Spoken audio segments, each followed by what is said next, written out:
Here are 10 parkour tricks that anyone can learn, taught by me, a professional that's been training and coaching for over a decade. Make sure to stick around and watch all 10 tricks because the techniques I'm teaching in some of these tricks have not only prevented injury for me, but have actually saved my life. Trick number 1 is a cat back, which looks like this. You get into a cat grab, and you get all the way up here like this.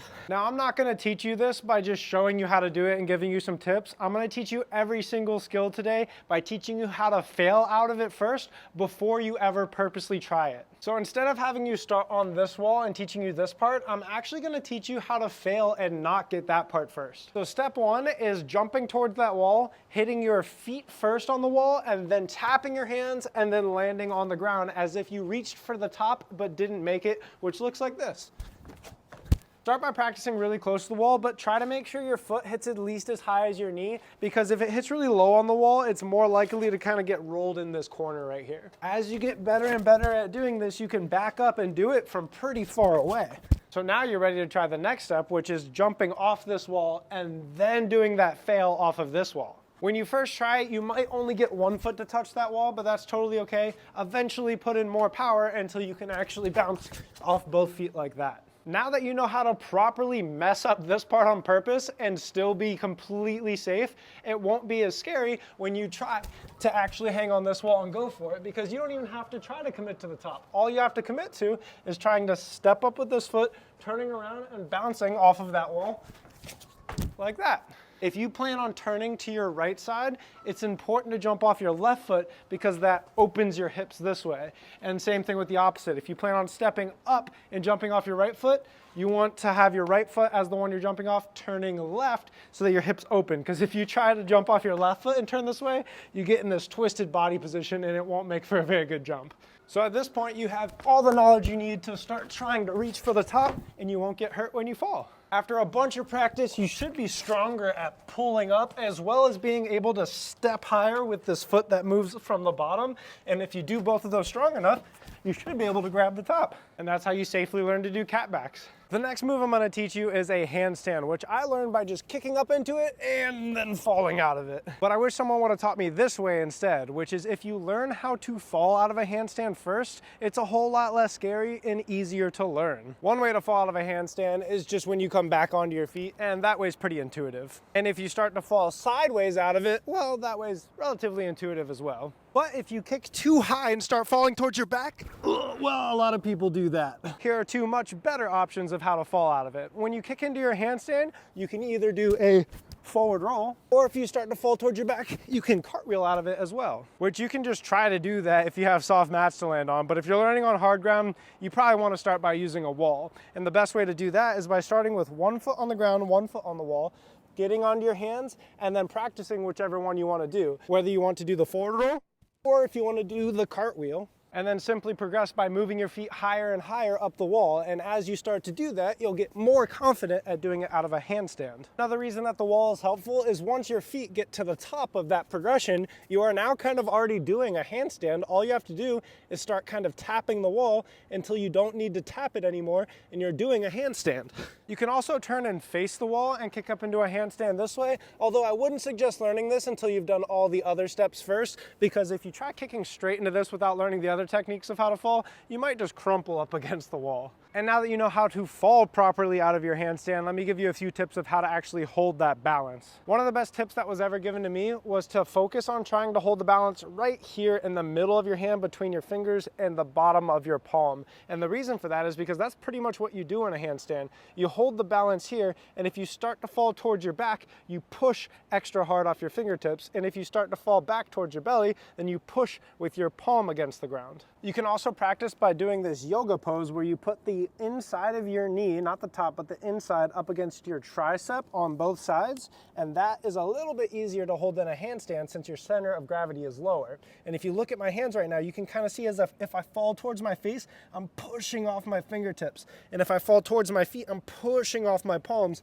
trying to keep that center of balance right in the middle. Another tip for getting really good at holding handstand is simply just practice it a lot. If you think about it, it's not really really that different from balancing on your feet. I mean, think about how long it takes humans to learn how to balance on their feet. When children are learning, it takes them like 6 months to a full year of practicing almost every single day. So don't feel bad if your progression is slow. It simply does just take a lot of practice. The next move is how to do a cartwheel. The only way I've really seen people get injured doing a cartwheel is if they rush the progression and skip to the last step of just trying the cartwheel. So I highly suggest starting with the very first step I'm about to show you and building that arm strength so that you don't bend your arms and crumple onto your head. Step one is to start with one foot in front of the other. Whichever foot is in front, so right now my left foot, you're going to turn your hands towards the left side of your body, or if it's your right foot, then towards the right side of your body. And all you're gonna do is put your hands sideways on the ground just like that, and just simply walk around and stand back up on the opposite side. The next step is to do the same exact thing, but with more pressure on your arms and less steps as you walk around. So when you put your hands down to go for it, see if you can hop 2 times to get around instead of walking with several steps. As you do this a bunch, you should start to build more arm strength, and you should get better at kicking that back leg up so that you begin to only have to touch the ground a very small amount and eventually not at all. After a bunch of attempts, you should be able to kick all the way around to the other side, which technically that is a cartwheel, but if you want to make your form better, here's some more tips. If you take something soft and put it here in front of the forearm side of your hands during your cartwheel, it'll force you to have to kick a little bit higher, and then your cartwheel will eventually be more over the top if you do that. Now, I don't suggest using a scooter, but it's all I have right now because I don't have like couch cushions or anything I can use. But eventually, add something that makes it taller and preferably a lot softer than a scooter, and it'll force you to have to kick more over the top, making your cartwheel look a lot more like a gymnast. But here's a little secret about cartwheels. It actually doesn't matter whether it's over the top or crooked, because either way, even if it's crooked like this, you can still flip out of it. But there are situations where doing a perfectly vertical cartwheel is more helpful, so I suggest just learning how to do it both ways. The next trick is the safety vault. There's really only one way I've seen people get injured doing this trick, and it can all be avoided by focusing on one thing, which is making sure that you take back far enough away that you're not going to hit your knee as you're stepping up onto it. And the faster you're going, the farther away you need to be. Step one to learning this trick is literally just doing it, but doing it slowly. So you're going to use your left foot and your right hand, so opposites, or your left hand and your right foot. And you're literally just going to lift up, making sure your knee doesn't bump it as you come up on top of it, and then step down through, making sure you still face forward. Because most of the time when you're doing this trick, you're going to want to continue your momentum going forward out of it. Every now and then you're doing something with parkour where you want to turn and go the other way, so that's fine. But a lot of people, when they learn this trick, they step off and jump down and go this way. And if you're trying to continue your momentum straight forward out of it, you're going to want to really continue facing this way. This is actually the most common vault I see people do without ever learning parkour, because when you go hiking and there's like logs and things in the way, it's actually the easiest way to vault over something. Now that you can do it slowly, step two is going faster. And the way that you're going to do that is by going far enough away from it where you can't start with your hand and foot already touching it. The goal is now to jump off of the ground, and then once you're off the ground, then put the hand and foot down on here, and you should start to bring that other leg that's hanging behind through as you're in the air, which will look like this. So you're trying to jump and land already in this position, ready to step down through. And as you get better at this, you should be able to make it look really smooth like that. And if you want to challenge yourself, try it on your opposite side so you can do it both ways. Let me show you what that looks like from the side angle. Once again, if you're walking into it, you can start pretty close and it'll look just like that. And if you want to go a little bit faster into it, make sure you jump from a little bit farther away. Oh, and it is easier to jump off 1 foot into this trick rather than 2 feet, but it is still possible to do it off of 2 feet as well. Let's move into the next trick. The next move is called a lazy vault. The main way to stay safe during this trick is to really watch out for both this front edge and this back edge right here. As you're going over the wall, make sure that you go nice and slowly over it and don't start too close to the wall. Kind of scoot back and give yourself just a little bit of space, especially as you start to do it faster. Step one is you're going to put one hand on the wall. You're going to get your feet and your butt up on top of the wall real slowly like I just did. Then you're going to turn facing this direction over the wall, put both hands on top, and instead of just scooting off to where you scrape the edge, really try to lift your butt and kind of kick forward to get up off the wall like that. Step two is to simply just do it faster. So you're going to start with that one hand on, and instead of going to both feet up like this and putting your butt down, see if you can just put 1 foot on top and go straight to your butt and push off so it's a little faster. Step three is the scariest part of this whole progression, which is getting rid of your butt sitting on top of it. So instead of touching your butt, you're going to simply touch 1 foot and try to go straight from here, straight to kicking out out like that. And once you have that down, the final step is just taking the foot away, which isn't as hard because once you have that motion where you're tapping your foot, you can just do it faster and faster until eventually you don't touch your foot. So that is how you learn a lazy vault. Let's move into the next trick. The next trick is called a palm spin. The main way to stay safe during this trick is to really be careful of this edge, because a lot of people, as they do this trick and spin around right here and they try to commit to it for the first time, they hit this edge as they're coming down, and that doesn't feel too good if you're not learning on a soft block.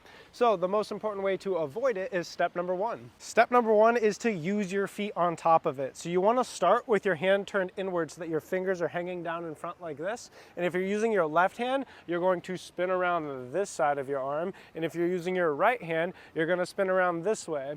And it'll kind of feel natural when you first try it, because if you put the wrong hand on and try to spin that way, your arm won't really twist that way. But all you're going to do is start with that hand on there.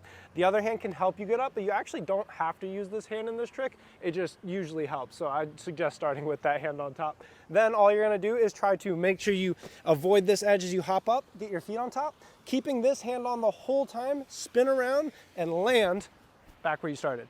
As you practice that a bunch of times and it starts to feel smoother, try to do it faster and faster, where instead of really hopping up here and waiting and then hopping back down, you can start to just kind of tap it so it ends up looking a little more like that. At this point in the progression, you're probably getting really close to committing to going all the way around, but you're not quite ready yet. So at this point, I actually suggest moving down to a corner, and here's why. The benefit to using a corner is that it's a whole lot easier to progress into, because it's really easy to just simply touch your foot there and eventually progress to where you can make it over a corner rather than making it over the entire thing. But making it over the entire thing, moving to the middle of the wall and trying it, can be really scary for most people. So what I do is I usually take an article of clothing or some sticks on the ground that are nearby and put it in line with the edge of the wall. That way I have a marker to try to actually make it past, but no consequence if I mess up. So even if I land right here short of the wall, I'm not going to get injured. But eventually the goal would be to progress to where you can get all the way back past that before committing to doing it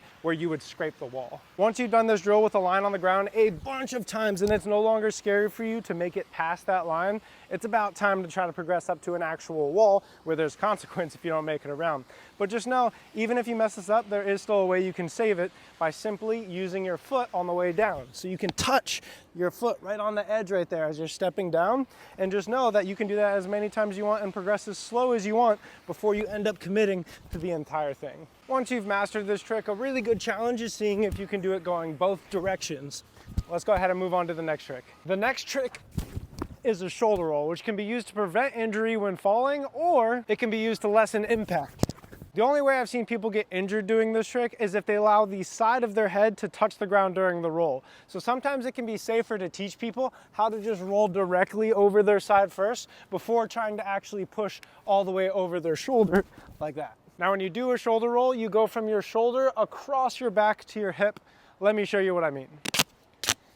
A great way to demonstrate where you need to roll on your back is by putting a piece of duct tape on the ground and then rolling over it. And as you can see, I go from my shoulder down to my hip. A great way to start practicing this is by sitting down and leaning on your hip and trying to roll to your opposite shoulder. So starting on my left hip, trying to touch my shoulder back behind me. Once you've gotten really good at this, you can practice standing up out of it, sitting back down, and going all the way back like that. Eventually you'll get to the point where you should be able to touch your foot without your head hitting the ground and push back over just like that. And if you commit to going all the way around just like that, now you've done a backward shoulder roll. And if you do the opposite, you've done a forward shoulder roll. Once you've mastered doing it on flat ground, you can try going up a little bit higher, and staircases like this are really nice because you can just slowly work your way up until you've made it to your desired height and you can comfortably do it. And that's how you learn a shoulder roll. When learning a wall run, there's only really one main thing you need to keep in mind to be safe. The way I see people get injured when trying it is because they're so focused at looking at the top of the wall that they just completely miss their first step and slam into the wall. So I highly suggest when first trying it, don't even look at the top and just look at the wall and just practice stepping up and jumping like that a bunch of times. You want to make sure that your first step is at least as high as your knee on the wall, otherwise you increase the chance of your foot slipping and smashing into the wall. And the higher higher your foot is on the wall, the better grip you're gonna have. Once you've done this a bunch of times and you've made sure that you're looking at your first step before you look up, you're ready to start running faster and start reaching for the top. With a bunch of practice, eventually you should be able to get all the way to the top. But climbing up from here is kind of a whole nother trick. In order to get it, you want to start one foot above the other like this, and you want to just practice a ton of just pulling up until eventually you're strong enough where you can get your chest all the way on top. I can make a whole nother tutorial on how to do that and a whole bunch of exercises that'll help you progress into that faster.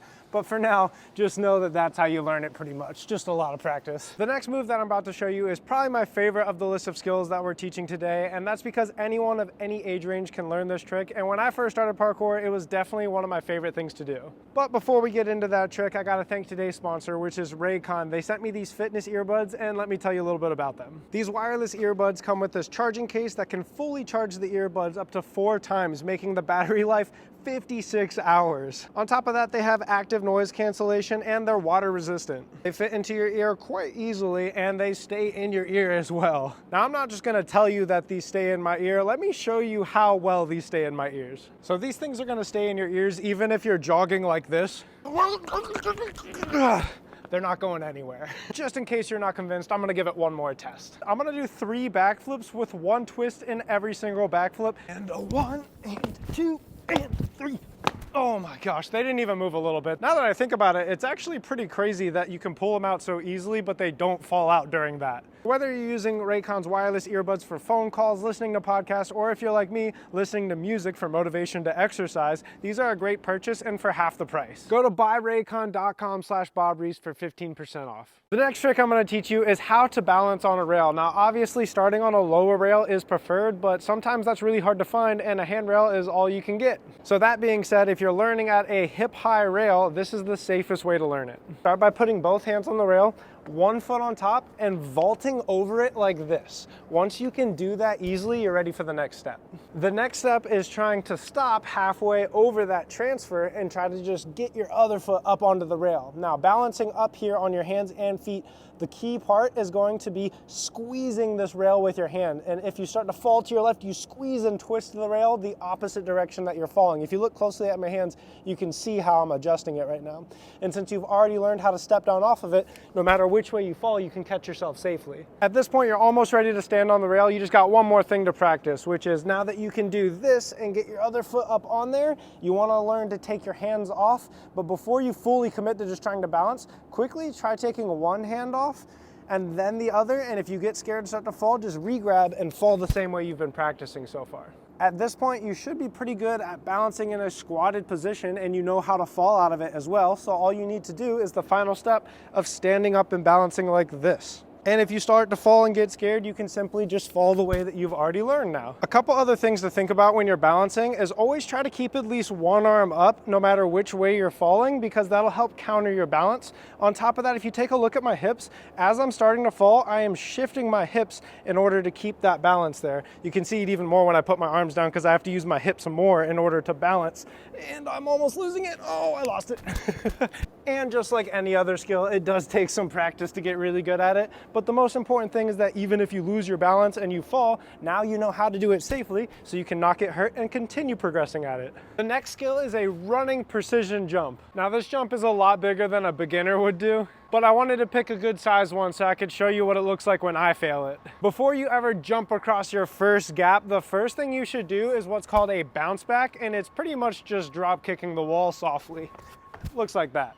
The key to getting good at bounce backs is try to never hit on the bottom foot of the wall because that'll put your ankle at a really weird angle. So always try to aim for around knee height or higher and slowly progress into it, starting really close to the wall and then eventually backing up further and further. Another really good tip is try to make it as quiet as possible, both on the wall and on the ground when you land, because that's going to be better for your joints. Once you've mastered bouncing off the side of the wall, the next step is bouncing off of the edge as well as craning on the top. And what I mean by that is being able to bounce just like this, like you did on the wall, and purposely undershooting it, as well as getting just enough on there where you can land 1 foot on top and 1 foot on the wall like this. Once you've mastered those techniques and practice a bunch, you should be able to launch your body at this wall, and no matter where you hit on it, you know how to fall safely, and therefore it shouldn't be scary to go for it. Now, like I said before, this is actually a pretty big jump for me, so I'm gonna show you my progression into it as an example.